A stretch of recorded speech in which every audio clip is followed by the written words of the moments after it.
Renault Tour by Renault Days en partenariat avec Point P, ID Pro et Calibat.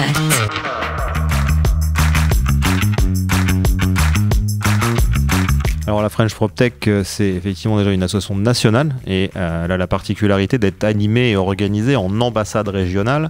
Et donc j'ai relancé avec un partenaire, Maxime, précédemment, et qui du coup n'étant plus dans le mouvement des startups, n'est plus ambassadeur, mais Quentin a pris le relais.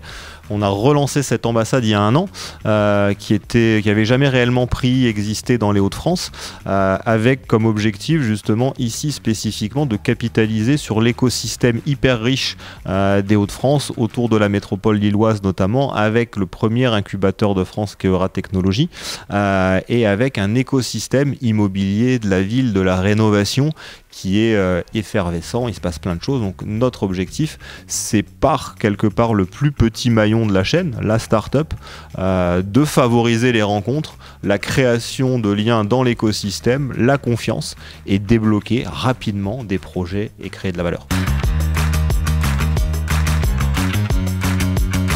Les startups de la French PropTech, les startups en général, c'est des solutions en fait. C'est pas des startups, c'est pas des bêtes curieuses, c'est des solutions, c'est des nouveaux entrants, c'est des propositions de valeur innovantes. Et en fait, il faut qu'elles rentrent dans ces projets-là. Donc il faut que les acteurs historiques, institutionnels, traditionnels pensent à faire appel à ces nouveaux entrants. Donc il faut qu'ils les connaissent. Donc la French PropTech, elle va donner de la visibilité et elle est là pour proposer des solutions. Voilà. Le but, c'est que quand il y a un projet, on se dit tiens, qu'est-ce que je mets comme solution innovante autour de la rénovation, et des solutions comme celle de Quentin, Idealis, mais d'autres sont là pour répondre à ces problématiques. Donc il faut voir par l'innovation, tout simplement. Aujourd'hui, je représente du coup Idealis dans le nord de la France et Paris, mais également il y a Michael Lalande qui représente Idealis depuis la création, et c'est lui qui va attaquer les grands groupes du coup sur Paris.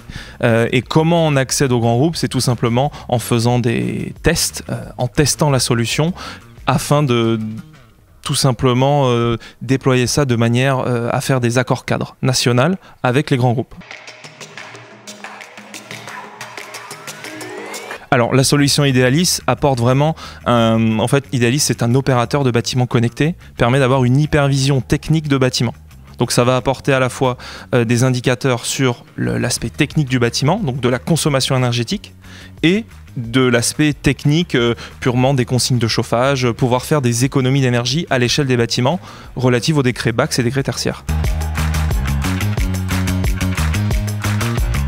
Oui, alors le bâtiment connecté aujourd'hui permet de faciliter, on va dire, les économies d'énergie à travers la gestion bioclimatique des volets, par exemple, la régulation du chauffage, de l'éclairage, de la présence dans les salles aussi, le chauffage ne tourne pas en boucle alors qu'il n'y a personne.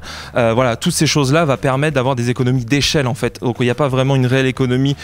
C'est très compliqué de dire grâce au monde connecté, le bâtiment fait 30% d'économie, mais par contre, on a les indicateurs pour pouvoir, on va dire, justifier une économie d'énergie. Renault Tour by Renault Days en partenariat avec Point P, ID Pro et Calibat.